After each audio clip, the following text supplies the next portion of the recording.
Hello दोस्तों, this is Kaushal and welcome to English Point. तो वैसे तो कुछ डिस्टर्ब है क्लास, क्योंकि टाइम की थोड़ी कमी है, लेकिन आप लोगों के लिए हमेशा क्लासेस तो मैं लाता ही रहूँगा। तो आज की क्लास में जो टोटल सेंटेंस हैं ये हैं अपने 30। तो चलिए क्लास को शुरू कर लेते हैं। पहले आज की क्लास में टोटल 30 सेंटेंस हैं। आपको लास्ट में स्कोर भी बताना है कि टोटल स्कोर कितना हुआ है। क्लास को स्किप बिल्कुल नहीं करना है, क्योंकि ये प्रैक्टिस सेशन है और हमेशा ध्यान रखो प्रैक्टिस मेक्स मैन परफेक्ट, ठीक है ना। तो जब तक आपकी प्रैक्टिस बहुत अच्छी नहीं होगी ना, तब तक आप किसी भी एग्जाम्स के लिए मतलब अच्छी तरह से प्रिपेयर नहीं है। तो शुरू करते हैं क्लास को। और सबसे पहला सेंटेंस है अपना, our country is spiritual country. हमारा जो देश है वो कैसा है? स्पिरिचुअल कंट्री है। देयर्स डैश रिलीजियस, और उनका धार्मिक है, रिलीजियस है। स्पिरिचुअल मतलब आध्यात्मिक। तो यहां पर आपको वर्ब फिल करना है कि कौन सी वर्ब आएगी, इज, आर, आल्सो या फिर हैव। कौन सी वर्ब यूज होगी वो देखिए यहां पर। तो यहां पर सबसे पहले देखिए कि हमारा देश स्पिरिचुअल कंट्री है। कंट्री कैसा नाउन है? सिंगुलर काउंटेबल नाउन है, तो इसके साथ वर्ब इज यूज हुई है ना, सिंगुलर वर्ब। अब यहां देयर्स का मतलब हुआ, देयर ये आपका पर्सनल प्रोनाउन है, जिसका मतलब है देयर कंट्री।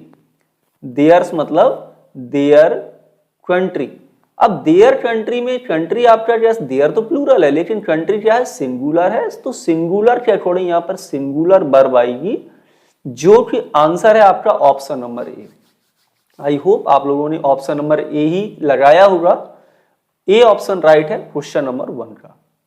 क्वेश्चन नंबर है 2, और क्वेश्चन नंबर 2 में है कि our sir teach mathematics dash English. यानी हमारे जो सर हैं वो पढ़ाते हैं, क्या पढ़ाते हैं? मैथ्स पढ़ाते हैं।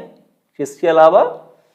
आपकी इंग्लिश के अलावा। अक्रॉस, बिसाइड्स, बिसाइड या फिर बोथ। यहां पर राइट आंसर कौन सा होगा क्वेश्चन नंबर 2 में? तो ध्यान से देखो, यहां पर जो करेक्ट आंसर है आपका ये है option number B, besides. Besides का मतलब होता है आपका इन एडिशन टू या अपार्ट फ्रॉम, ठीक है, इन एडिशन टू या अपार्ट फ्रॉम। और ये तीसरा जो ऑप्शन है बिसाइड, इसका मतलब होता है नेक्स्ट टू, यानी बगल में, या फिर एट द साइड ऑफ। ये होगा आपका राइट आंसर। तो यहां पर जो करेक्ट आंसर बनेगा आपका वो होगा ऑप्शन नंबर बी। अक्रॉस का प्रयोग नहीं करना है, क्योंकि अक्रॉस का यहां पर कोई ऐसा सेंस नहीं है, ठीक है, और बोथ यहां पर नहीं आना है। चलिए, तो नेक्स्ट है क्वेश्चन नंबर 3, और क्वेश्चन नंबर 3 में है please come dash the bathroom. Out of, over, on या फिर इन, क्या लगाएंगे? तो यहां पर है कि जो राइट प्रपोजिशन यूज होगा, तो ऐसे याद करो कि जब भी हम किसी चीज में से बाहर ऐसे निकलें या फिर इस तरह से निकलें, तो इस कंडीशन में जो प्रपोजिशन यूज होता है वो आउट ऑफ का यूज किया जाता है। आउट ऑफ का अपोजिट क्या होगा? आउट ऑफ का अपोजिट होगा कि मूवमेंट में जब हम किसी चीज में प्रवेश करते हैं इस तरह से, तो यहां पर इनटू प्रपोजिशन का प्रयोग किया जाता है। ओवर का यूज नहीं होगा, क्योंकि ओवर का प्रयोग आप इस कंडीशन में करेंगे जब किसी चीज के ऊपर कोई चीज हो, उसको टच नहीं कर रही हो, ये ध्यान रहे। इस तरह से इस कंडीशन में आप ओवर का प्रयोग करते हैं। और जब कोई चीज ऑलरेडी पहले से ही किसी चीज के अंदर है, पहले से ही किसी चीज के अंदर है, तो उसमें आप इन का प्रयोग करेंगे। मूवमेंट में इनटू यूज होता है, और जब बाहर निकल रहा है, कोई कह रहा है, रिक्वेस्ट कर रहा है, यानी बाहर निकलने के लिए कह रहा है कि थोड़ा बाथरूम से बाहर आ जाइए। राइट आंसर रहेगा आपका ऑप्शन नंबर ए। यहां पर आपका राइट करेक्ट आंसर है out of. Next question number है 4, और सेंटेंस 4 में है please don't laugh those beggars. यहां भी आपको करेक्ट प्रपोजिशन बताना है कि राइट प्रपोजिशन क्वेश्चन नंबर 4 में क्या है। और फर्स्ट ऑप्शन है 4, सेकंड है अगेंस्ट, थर्ड ऑप्शन है एट एंड फोर्थ ऑप्शन है फ्रॉम। क्या होगा राइट आंसर? और मैं आप लोगों को बता दूं, यदि अभी तक चैनल सब्सक्राइब नहीं किया तो चैनल को सब्सक्राइब कर लें, इंग्लिश पॉइंट यूट्यूब चैनल, और इसके साथ साथ प्ले स्टोर से इंग्लिश पॉइंट का ऐप भी आप लोग डाउनलोड कर सकते हैं। तो यहां पर आपका जो करेक्ट प्रपोजिशन यूज होगा ये होगा option number C, laugh at. Laugh at मतलब होता है हंसना, यानी किसी का मजाक बनाना। आप ऐसे कह सकते हैं make fun of. Laugh at means make fun of. तो ये फिक्स प्रपोजिशन है, लाफ एट समथिंग और समबडी होता है। तो करेक्ट आंसर आपका ऑप्शन नंबर सी रहेगा क्वेश्चन नंबर 4 में।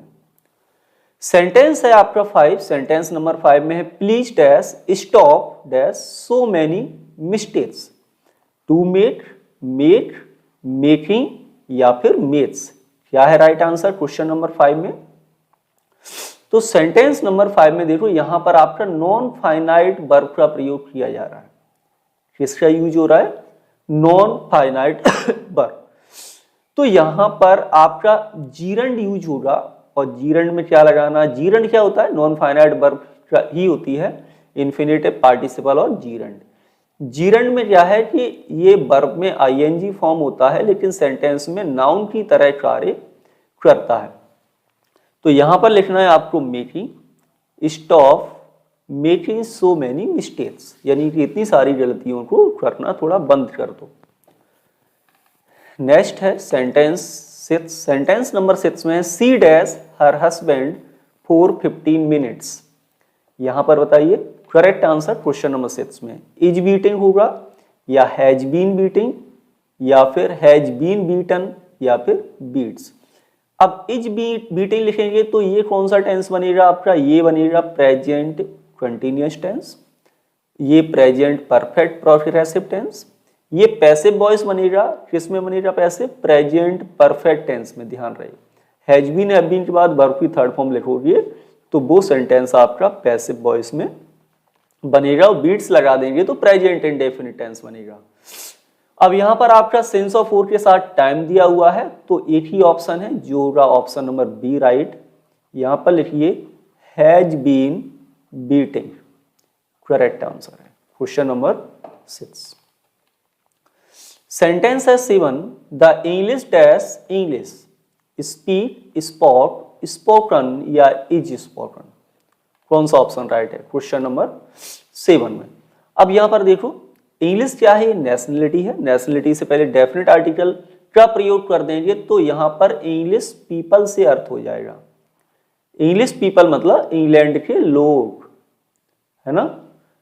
तो यहां पर करेक्ट ये क्या है आपका? प्लूरल सब्जेक्ट बन गया। ये सब्जेक्ट नहीं, यहां पर उस देश के नागरिकों की बात कर रहे हैं, हम इंग्लैंड की बात कर रहे हैं। तो ये जनरल बात है कि इंग्लैंड के लोग इंग्लिश बोलते हैं। करेक्ट आंसर होगा प्रेजेंट इंडेफिनिट टेंस, क्योंकि जनरल जो बातें हैं वो प्रेजेंट इंडेफिनिट टेंस में आती हैं। द इंग्लिश आपका प्लूरल सब्जेक्ट है तो एस या एस का प्रयोग यहां नहीं होगा। ऑप्शन करेक्ट कौन सा रहेगा? ऑप्शन नंबर ए। नेक्स्ट है sentence 8, the rain comes from the clouds. यानी जो वर्षा है वो कहां से आती है? बादलों से। इन, नियर, फ्रॉम या फिर अंडर। इनके बारे में मैंने बताया कि जब किसी चीज के अंदर कोई चीज पहले से ऑलरेडी है, मूवमेंट नहीं है उसमें, इनका यूज कर सकते हैं। नियर, कोई चीज किसी चीज के पास है, पास में है, नियर का यूज हो जाएगा। जब किसी चीज से दूरी हो रही हो, यानी क्लाउड से बारिश होती है तो कहाँ आती है? नीचे जमीन पर आएगी। तो क्लाउड से क्या होगा? जो बूंदे हैं, पानी है, वो दूर होगा। जब डिस्टेंस होगी तो उस कंडीशन में प्रपोजिशन आपका फ्रॉम यूज होता है। और ध्यान रहे जब किसी चीज के पास पहुंच रहे हो जाए, मान लो ये कोई आपका स्थान है, आपने देखा होगा कि वर्ब ऑफ मूवमेंट के बाद टू प्रपोजिशन आता है। वो इसीलिए आता है क्योंकि मूवमेंट करेंगे तो हम उस स्थान पर पहुंचेंगे, उसके नजदीक जाएंगे, पास जाएंगे उसके, तो फिर आपका वहां पर टू प्रपोजिशन यूज होगा। यहां पर आपका राइट आंसर क्या रहेगा सेंटेंस 8 में? Option number C, from. Yes, next है सेंटेंस 9। यहां पर टेंस है the ship dash Robinson arrived on the island. Robinson arrived on the island, ये क्या है आपका? Past indefinite tense. अब यहां पर बताना है कि ये सेंटेंस किसमें बनाएंगे, has been broken, having been broken, having broken या हैज ब्रोकन। सबसे पहले देखो ये आपका परफेक्ट पार्टिसिपल है, क्या ये आपका परफेक्ट पार्टिसिपल जो कि हम नॉन फाइनाइट वर्ब के अंदर पढ़ते हैं। नॉन फाइनाइट वर्ब 3 तरह की होती है, मैंने बताया कई बार, इन्फिनेटिव होती है, जीरेंड है और पार्टिसिपल है। पार्टिसिपल में भी आपका प्रेजेंट पार्टिसिपल, पास्ट पार्टिसिपल और परफेक्ट पार्टिसिपल है। तो यहां पर परफेक्ट पार्टिसिपल का रूल बन रहा है आपका, कौन सा बन रहा है, परफेक्ट पार्टिसिपल में क्या होता है, हैविंग के बाद वर्ब की थर्ड फॉर्म, ये एक्टिव वॉइस हो गया, बीन लगा है तो ये पैसिव वॉइस हो गया। अब सिर्फ ने खुद को थोड़े तोड़ा है, किसी के द्वारा तोड़ा गया है वो, तो ये पैसिव वॉइस में हो गया। तो हैविंग बीन ब्रोकन, कौन सा ऑप्शन राइट होगा, ऑप्शन नंबर बी। यहां पर लिखना है the ship having been broken Robinson arrived on the island. ये है करेक्ट आंसर क्वेश्चन नंबर 9 में।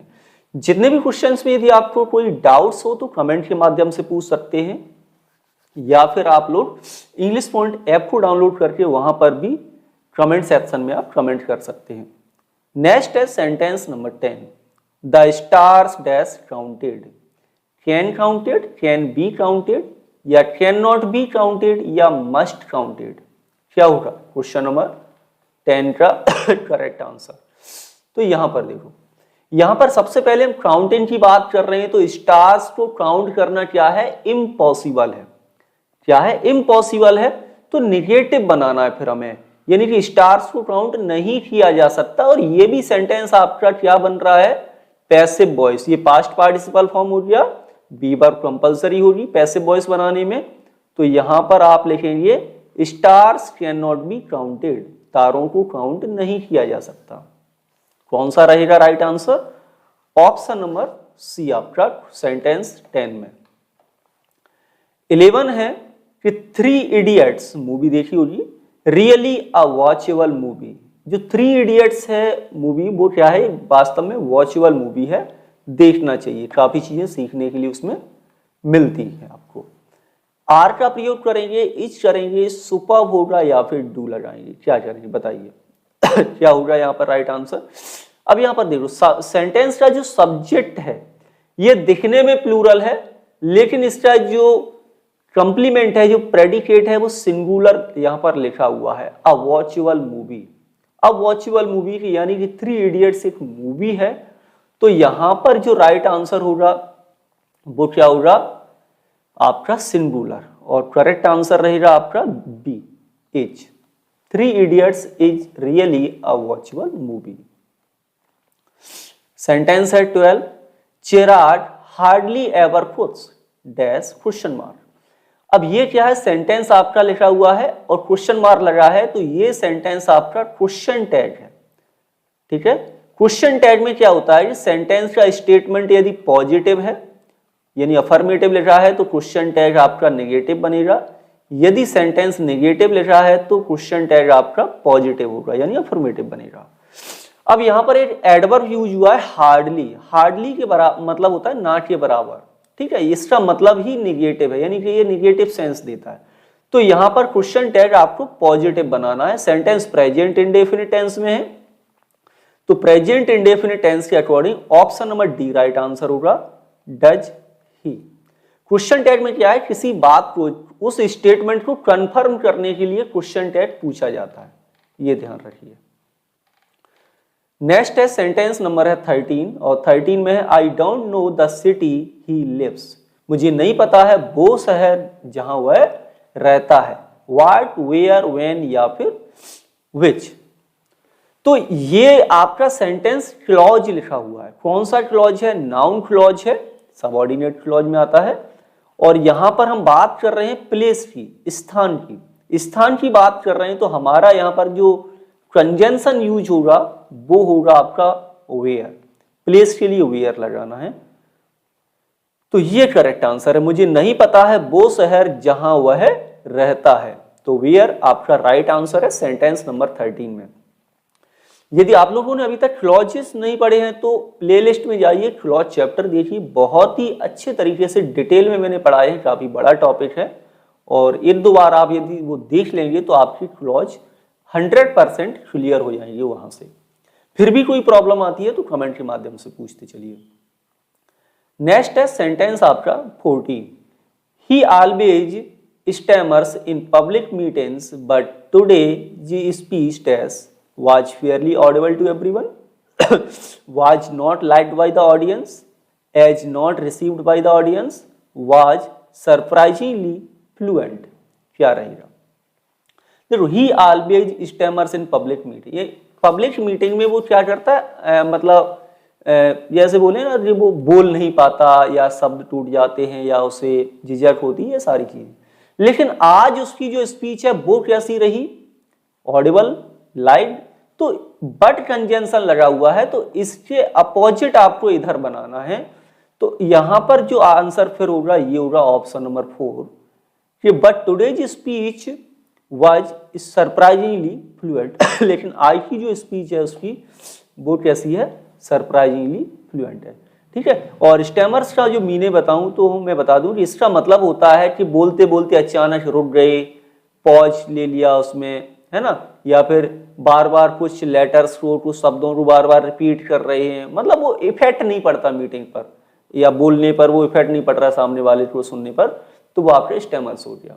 तो इसके अपोजिट में जाना है आपको, तो ऑप्शन नंबर डी ही राइट आंसर रहेगा क्वेश्चन नंबर 14 का। 15 है we have been in sector 8। हम कहां पर होके आए हैं? अच्छा, सेक्टर 8 में गांधीनगर 1997, यानी हम वहां रहे। ठीक। तो 4 फ्रॉम, अबाउट या फिर सिंस। अब देखो यहां पर आपकी मेन वर्ब है बी वर्ब, और बी वर्ब होती है non progressive verb. Non progressive verb है तो इसको हम परफेक्ट प्रोग्रेसिव टेंस में यूज नहीं कर सकते, इसलिए परफेक्ट में यूज कर रहे हैं। और यहां पर लिखा हुआ है समय, और समय के साथ आता है सिंस और 4। तो 4 तो यहां पर आएगा नहीं, फ्रॉम नहीं आएगा, अबाउट भी नहीं आएगा, सिंस का यूज होगा क्योंकि ये स्टार्टिंग पॉइंट ऑफ टाइम है, यानी डेफिनेट पॉइंट ऑफ टाइम के साथ आपको सिंस का प्रयोग करना है क्वेश्चन नंबर 15 में। 16 है अवर आर्म्ड फोर्सेस आर, हमारी जो आर्म्ड फोर्सेस हैं, those of any country in the world, superior than, superior to, superior from या फिर सुपीरियर ऑफ। करेक्ट प्रपोजिशन बताना बहुत ही सिंपल है कि ये डिग्री है, कंपैरेटिव डिग्री बनती है, और इसके साथ सुपीरियर के साथ जो प्रपोजिशन लगाते हैं वो कौन सा लगाते हैं? Superior to. ऑप्शन नंबर रहेगा right answer B, our armed forces are superior to those of any other country in the world. Next 17 है, 17 में है do not cry dash spilt milk. ये क्या है? आपकी प्रोवर्ब है। अब प्रोवर्ब क्या होती है? हिंदी में कहते हैं प्रोवर्ब को कहावत। ठीक है। वही अब पछताए होत का जब चिड़िया चुग गई खेत। तो do not cry over spilt milk होगा, फिक्स है, कोई चेंजेस नहीं कर सकते। Option number B right answer है क्वेश्चन नंबर 17 का। सेंटेंस 18 में है कि he deserves my thanks for dash my purse and return it to me without taking anything from it. Having found, found, founded या फिर find. Question number 18 right answer. तो यहां पर आप देखिए, यहां पर भी आपका परफेक्ट पार्टिसिपल यूज हो रहा है, एक्टिव वॉइस बनाना है क्योंकि डूअर है यहां पर। ही डिजर्व्स माई थैंक, यानी वो डिजर्व करता है मेरे थैंक्स को। क्यों करता है? क्योंकि for having found my purse, क्योंकि उसने क्या फाइंड किया? Purse. Right answer option number A है, having found my purse and return it to me without taking anything from it. Okay. Sentence 19 है the green eyed monster means. अब ये आपका one word देख लो, नहीं ईडियम है आपका, ईडियम बताना है। हेटेड, लव, लिव या फिर जेलसली। तो इस ईडियम का मतलब क्या होगा क्वेश्चन नंबर 19 में? तो ग्रीन आइड मॉन्स्टर का मतलब होता है ईर्ष्यालु, ईर्ष्या किसी से करना। ऑप्शन कौन सा राइट आंसर है? राइट आंसर है ऑप्शन नंबर डी, जेलसली। ठीक। आगे है, नेक्स्ट है क्वेश्चन नंबर 20। एडजेक्टिव फिल करना है। The electricity is dash than cold, cheap, too cheap, cheaper या फिर चीपेस्ट। ठीक है, क्या होगा राइट आंसर, जल्दी से कमेंट करिए। तो करेक्ट आंसर है क्वेश्चन नंबर 20 में वो आपका होगा कंपैरेटिव डिग्री, देन लगा हुआ है, कंपैरेटिव का यूज करेंगे, चीपर देन कॉल। कौन सा है right answer, option number C, question number 20 में। 21 है आफ्टर 6 मंथ्स, 6 महीने बाद, you can also speak in English dash मी, 6 महीने बाद आप भी इंग्लिश में बोल सकते हैं मेरी तरह। क्या लगाना है, अराउंड, लाइक, विदाउट या फिर अबाउट, क्या आएगा बताइए। तो मेरी तरह लाइक, एच लाइक का यूज कर सकते हैं आप यहाँ पर, अराउंड नहीं आएगा, विदाउट निगेटिव जाएगा, अबाउट नहीं होगा। लाइक सुटेबल है और यहाँ पर लाइक एक प्रपोजिशन की तरह प्रयोग करना है आपको। ठीक है, तो करेक्ट आंसर रहेगा option number B, question number 21 में।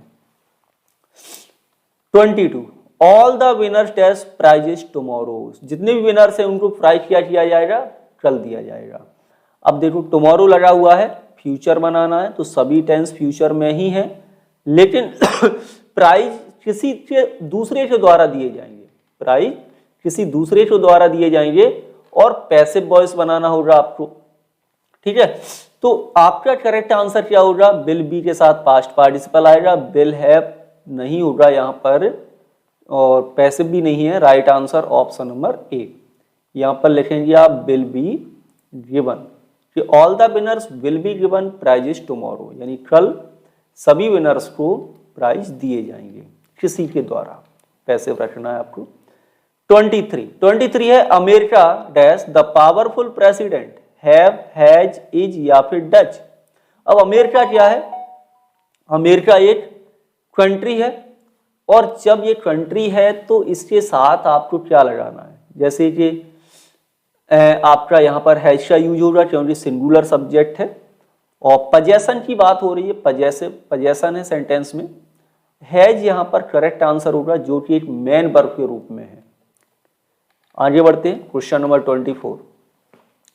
Aamir Khan dash next movie, new movie next year, अगले साल नई मूवी क्या रिलीज करेंगे, is release, will be release, going to release या विल रिलीज, क्या लगाएं 24 में। तो देखो नेक्स्ट ईयर है, क्या रिप्रेजेंट हो रहा है इससे, ये सेंटेंस फ्यूचर में बनना चाहिए, फर्स्ट ऑप्शन हटा दो। गोइंग टू के माध्यम से भी फ्यूचर बनाते हैं, ये ध्यान रखिए, लेकिन ये बहुत ही नियर फ्यूचर होता है। क्या होता है, ये बहुत ही नियर फ्यूचर है, यहाँ पर लिखा हुआ है नेक्स्ट ईयर, तो ये तो काफी दूर का फ्यूचर है, इसको भी हटा देते हैं। विल बी लगाएंगे तो पास्ट पार्टिसिपल यूज करना पड़ेगा, पैसिव वॉइस बनेगा, लेकिन डूअर तो आगे ही लिखा हुआ है ना, काम करने वाला पर्सन तो आगे ही है, तो पैसिव वॉइस नहीं बनाना इसे, ये भी हटा दो, बस फ्यूचर इंडेफिनिट बनाओ कि विल रिलीज। ठीक, option number D right answer है क्वेश्चन नंबर 24 का। 25 देखें, सेंटेंस नंबर 25 में है कि Angel has been sending English learning videos dash July 2014 since for from या फिर in, present perfect progressive tense लिखा हुआ है। अब यहां पर क्या करना है, July 2024 starting point of time है आपका, डेफिनेट पॉइंट ऑफ टाइम है, तो कौन सा वर्ड यूज करेंगे प्रपोजिशन यहां पर, सिंस। सिंस राइट आंसर है क्वेश्चन नंबर 25 में।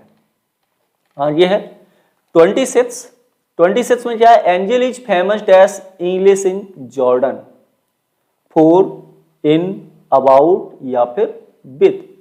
अब फेमस के साथ एक फिक्स प्रपोजिशन आता है और फेमस के साथ जो फिक्स प्रपोजिशन है वो है for, famous for. Right answer option number A, angel is famous for in Jordan, ये होगा करेक्ट आंसर क्वेश्चन नंबर 26 में। 27 देखिए, 27 है कि before sometimes the monkey jumped dash the river, यहां भी प्रपोजिशन लगाना है, ऑन, इनटू, नियर या फिर अपॉन, क्या लगाएंगे बताइए क्वेश्चन नंबर 27 में। तो जब किसी चीज के अंदर इस तरह से मूवमेंट में प्रवेश करते हैं, मैंने थोड़ी देर पहले ही बताया है, तो इनटू प्रपोजिशन का प्रयोग करना है आपको, और option number B right answer है यहां पर। Before sometimes the monkey jumped into the river, यह है राइट आंसर 27 का। टोटल 30 सेंटेंस हैं, इसको जरूर बताना है, नहीं पता है कोई दिक्कत नहीं। 28 में देखिए, बिफोर यू गिव आंसर्स, तुम्हारे आंसर देने से पहले ही क्या हो जाएगा, sir dash them to us, sent, will send, had sent या फिर वाज सेंडिंग। अब देखो, बिफोर के बाद है ये पास्ट इंडेफिनिट टेंस है, तो ये फिर किस में बनेगा, एडवर्ब क्लॉज ऑफ टाइम है, तो ये बनेगा आपका पास्ट परफेक्ट टेंस में। 28 में राइट आंसर रखिए आप, had sent. Before you give answers sir had sent them to us, यानी तुम्हारे आंसर देने से पहले सर उन्हें हमारे पास भेज दें, सर ने उन्हें हमारे पास भेज दिया। 29 board dash not dash this question in the previous exam, क्या लगाना है, इन द प्रीवियस एग्जाम मतलब बात हो रही है पहले की, पहले की मतलब पास्ट की। अब पास्ट की बात हो रही है तो इसे पास्ट में बनाओ, नॉट लगा हुआ है तो यहां हेल्पिंग वर्ब लगाना है, और वाज के साथ आज कोई सीक्वेंस नहीं है, डच नहीं आएगा, फ्यूचर भी नहीं बनाना है, पास्ट में लगाओ, यहां पर लिखो did, board did not ask this question in the previous exam, यानी बोर्ड ने यह क्वेश्चन प्रीवियस एग्जाम में नहीं पूछा। पास्ट की बात हो रही है, पास्ट इंडेफिनिट बनाइए।